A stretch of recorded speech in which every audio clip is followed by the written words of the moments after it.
அகில உலகத்தையும் உண்டாக்கின தேவனை ஒரு சாதாரண மனுஷன் தன் இடுப்பில் இருந்த சின்ன கத்தியை எடுத்து காப்பாற்ற நினைத்தால் எப்படி இருக்கும்? கெத்சமனே தோட்டத்தில் பேதுரு அதைத்தான் செய்தார். இயேசுவை கைது செய்ய வந்த பிரதான ஆசாரியனின் வேலைக்காரனான மல்கூசின் காதை பேதுரு பட்டயத்தால் வெட்டினார். ஆனால் இயேசு அவரை தடுத்து, பட்டயத்தை உரையிலே போடு, நான் பிதாவை வேண்டிக் கொண்டால் அவர் 12 லேகியோனுக்கும் அதிகமான தூதர்களை எனக்கு அனுப்ப மாட்டாரா என்று கேட்டார். இயேசு ஏன் தன் சீஷனின் உதவியை மறுத்தார்? அந்த 12 லேகியோன் தூதர்கள் பின்னால் இருக்கும் பழையேற்பாட்டு இறையியல் என்ன?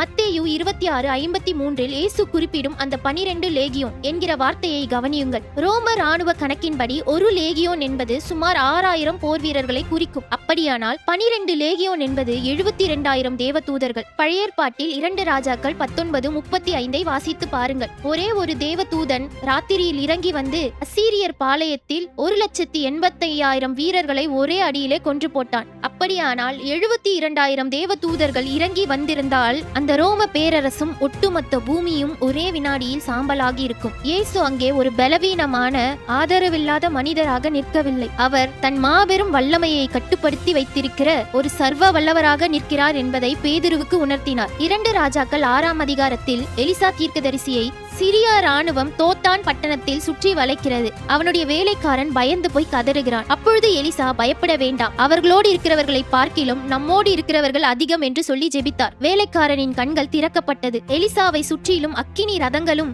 தேவ தூதர்களும் மலை எங்கும் நிறைந்திருப்பதை அவன் பார்க்கிறான். பழைய ஏற்பாட்டில் ஒரு தீர்க்கதரிசியை காப்பாற்ற தேவ தூதர்கள் வந்து சூழ்ந்து நின்றார்கள். ஆனால் புதிய ஏற்பாட்டில் தீர்க்கதரிசிகளுக்கெல்லாம் தீர்க்கதரிசியான தேவகுமாரனை காப்பாற்ற அதே தேவ தூதர்கள் வானத்தில் காத்து நின்றார்கள். ஆனால் அவர், வேண்டாம், நீங்கள் வரக்கூடாது என்று அவர்களை தடுத்து விட்டார். எலிசா தேவ தூதர்களை அனுமதித்து தன் ஜீவனை காப்பாற்றிக் கொண்டார். இயேசு தேவ தூதர்களை தடுத்து நிறுத்தி நம்முடைய ஜீவனை காப்பாற்றினார். இயேசு பேதுருவிடம் சொன்ன அடுத்த வார்த்தை ரொம்ப முக்கியமானது. பட்டயத்தை எடுக்கிற யாவரும் பட்டயத்தால் மடிவார்கள். மத்தேயு 26:52. அங்கே 2 விதமான ராஜ்யங்கள் மோதிக்கொண்டன. மனிதர்களுடைய ராஜ்யம் வன்முறையினாலும் பட்டயத்தாலும் கட்டப்படுகிறது. ஆனால் தேவனுடைய ராஜ்யம் தியாகத்தாலும் சிலுவையாலும் கட்டப்படுகிறது. மனிதர்களை வெட்டி வீழ்த்துவது தேவனின் நோக்கம் அல்ல. சிலுவையில் தன்னைத்தானே பலியாக கொடுத்து மனிதர்களை வாழ்விப்பதுதான் அவருடைய நோக்கம். அதனால்தான் சிலுவைக்கு முன்பாக நடந்த கடைசி அற்புதமாக தன்னை சிலுவையில் அறைய வந்த எதிரியான அந்த மல்கூசின் காதை இயேசு தொட்டு சுகமாக்கினார். லூக்கா 22:51. இயேசு அங்கே கைது செய்யப்பட்டது ரோமர்களின் அதிகாரத்தினாலேயோ